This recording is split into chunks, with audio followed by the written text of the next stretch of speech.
right, we are live. Hello, everybody. Next edition of Termini Live with Nick and Vinny and Noel and Tony and everybody else. Thank you for turning that off. We don't have, the microphones aren't in yet. We're still waiting for them. It's going on over a month now. Okay, so what we're going to be doing here today is making the lemon coolers. And this is one of Termini Brothers' most special cakes. Often imitated, never duplicated. The key to our lemon cooler is the filling by far. And we're going to start today's Termini Live with us actually making the lemon. So we took some steps prior to going live. Nick combined all the liquid here and he heated it up to the boil. And now what we're going to do is we're going to pour the mixture of starch and such into the mix while Nick is pouring. And you'll see as the curd starts to come together, the consistency of it. Now, once this is poured in, Nick will continue to stir it to make sure that there aren't any lumps and it's nice and smooth. That's why Vinny's taking such a long time pouring it, because if you go in fast, it can get lumpy. At that point, this mixture will cool for 5 minutes before we add our egg yolks to give it the color, the lemon color.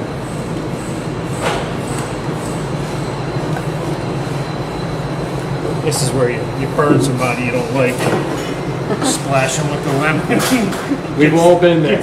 We've all been there. There it is. See? The longer I'm going to back up. in the copper, the thicker it gets. The more heat, the thicker it gets. There it is. They're shooting out at you. Okay, now you'll see as Nick starts to stir it, it'll get smoother and smoother. As it heats up, it activates the clear gel and it all comes together.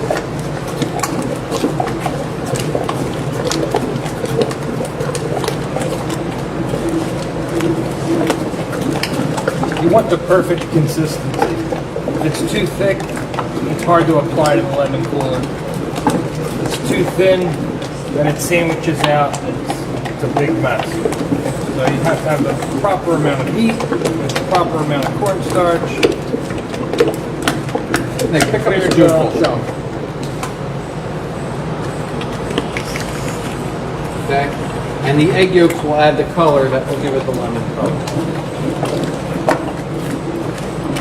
Okay, so once Nick's finished mixing that, it'll cool.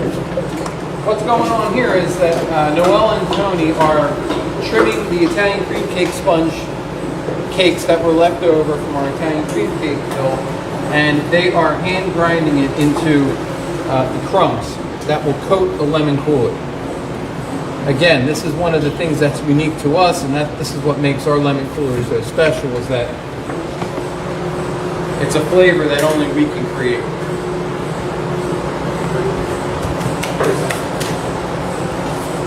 So it's all done by hand. Yes.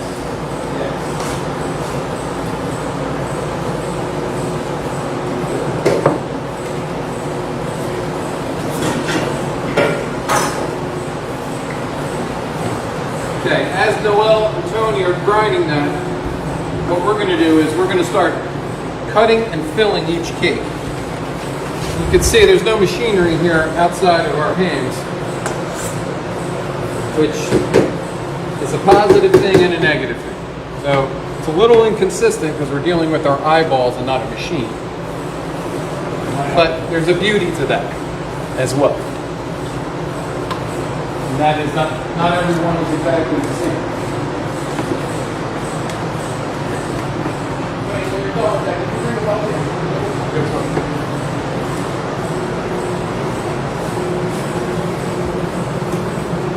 Okay, so what we're going to do here, Mara, is we're going to fill the cake first.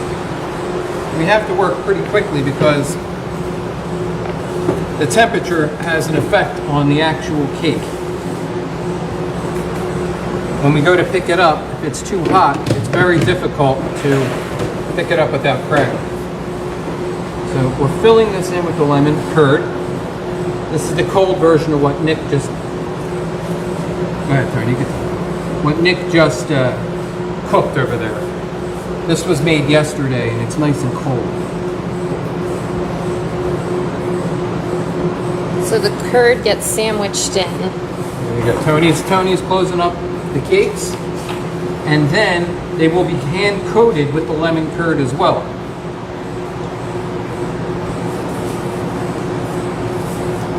And after that step, they then will be coated with the ground sponge crumbs that Noelle is working on.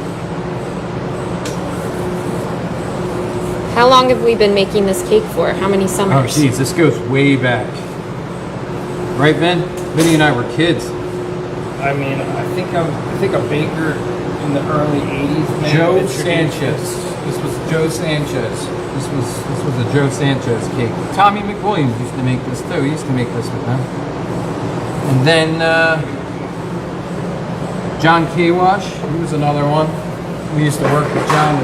This is how we learned how to do it. But the beautiful thing about this is that the lemon powder that is made, it's made from all natural lemon juice, and we have it specifically made just for us, and we have it shipped to us, and it's very, very hard to get and hard to make, and that's what makes our lemon so special and so different than everyone else.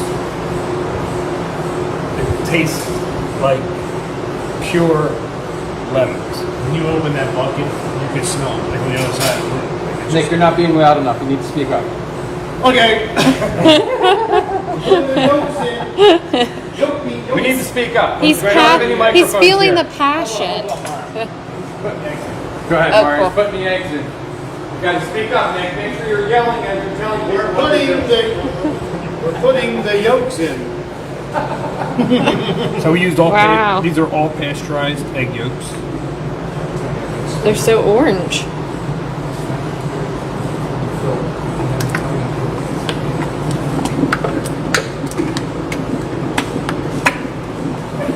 But you have to wait until it cools off a little bit, or else it'll cook. They'll scramble, right? Scramble the egg.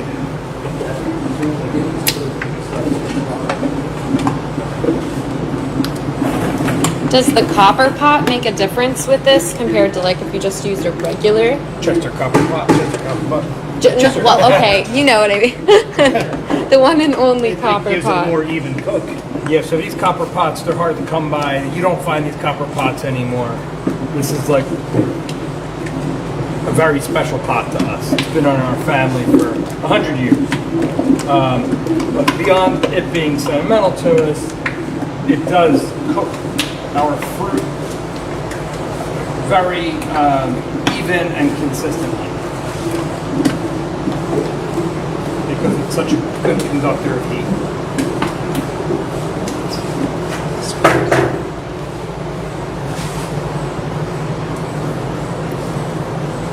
So some people who are watching this might be saying, well, your eggs, you didn't cook them to, the proper cooking temperature. These are pasteurized egg yolks.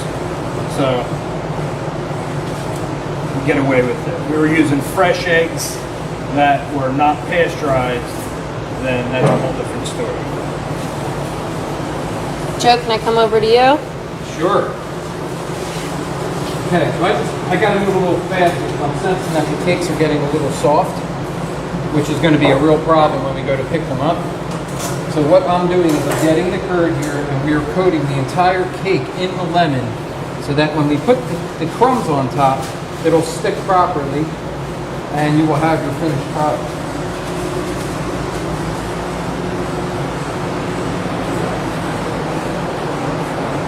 So there actually is a wrong and right way of doing this. If you put too much lemon on the outside, it turns into a big mess. And when you put the crumbs on the cake, it doesn't have a nice even coating on it.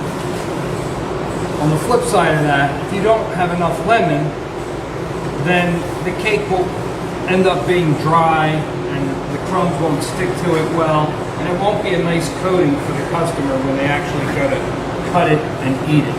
So we want to have like an even, consistent coat on the outside, so the lemons really, so the crumbs adhere to the lemon coating. Our apologies to our online customers. We did try and ship these last year. And we ran into some problems because we don't use preservatives. The transportation of them, the amount of time that they took to get to the final destination, some of the crumbs were getting moldy.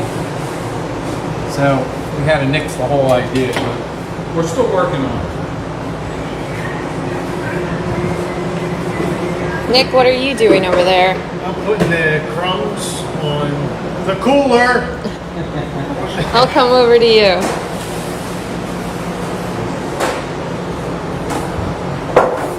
Wow. Again, the freshness of the crumbs is very important because it really makes the lemon cooler what it is. How are they coated? Nick, we good? Yeah.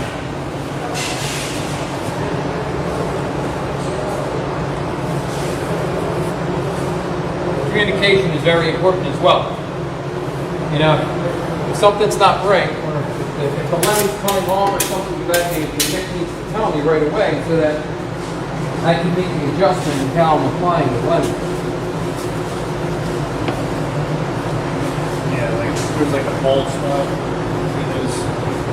That's gotta get. That's no bueno. Because what'll happen is the crumbs won't stick to that spot, and the cake won't look right when it's in the store. I'll come. I got you. When we do these, we normally don't work in this older shop. We normally work in one of our temperature controlled rooms.